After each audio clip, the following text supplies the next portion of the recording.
Hello. So this week we were introduced to the idea that romantic love is similar to that of addiction. Ronald D'Souza, Lauren Vogelbaum, and Helen Fisher all explore how romantic love and addiction are similar both internally and externally. We even have scientific evidence through brain imaging scans to show that they work under the same exact processes. For example, both addiction and romantic love trigger our brain's reward system. When this happens, our nucleus accumbens and our ventral tegmental area are both activated. And when they're both activated, our systems are flooded with dopamine, which is our pleasure associated neurotransmitter. So, this creates an ultimate feedback loop that ultimately reinforces the behavior. We know when we perform certain actions or do certain things that our system will reward us with this deep, intense happiness and pleasure. So we are then motivated to seek out and repeat these behaviors. And they also talk about how this is even true in the case of heartbreak and breakups. These areas that are associated with deep attachment to another human being, weighing the pros and cons or gains and losses, and all of the risky or irrational behaviors associated with these are activated even more so when we are broken up with. And it is so intense that we actually feel a craving and a withdrawal for the person, substance, or object that we don't have anymore or we're not getting enough of. And they also talk about how addiction and romantic love are reminiscent of each other in external behaviors and external processes.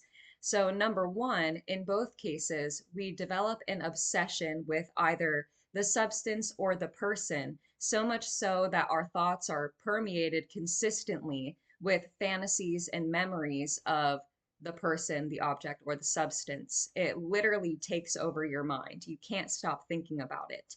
And number two, we also develop a tolerance to either the substance or the person.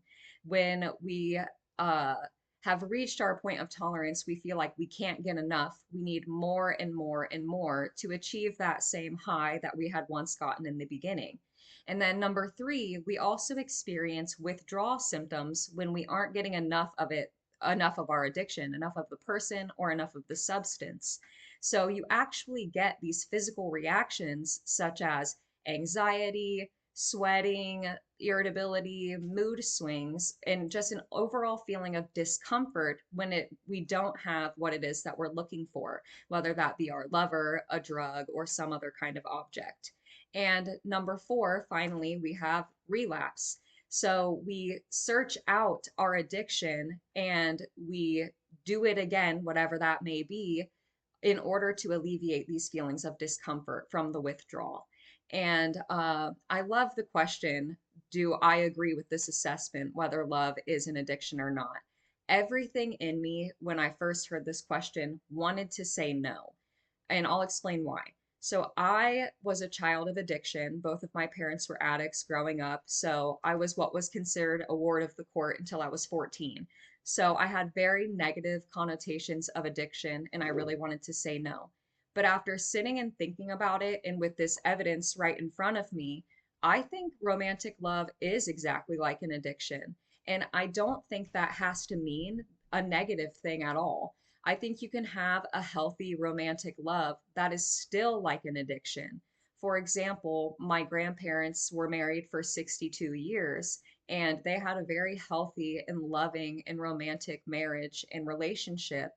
And in the end, my grandfather passed away and my grandmother still experienced these feelings of withdrawal and craving and, the negative side of having an addiction.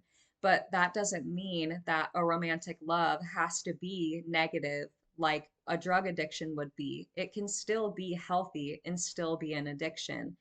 I had to sit and ask myself in my current relationship, which is a very healthy relationship, thankfully, if something were to happen and we were to break up or one of us got sick and something terrible happened, would I experience those same feelings of withdrawal and craving? And the answer is ultimately yes.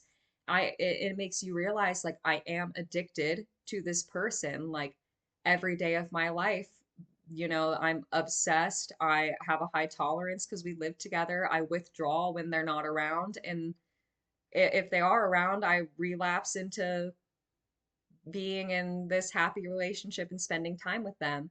So, is it reminiscent of an addiction? Yes, but that doesn't mean a negative thing. That can still be a good thing.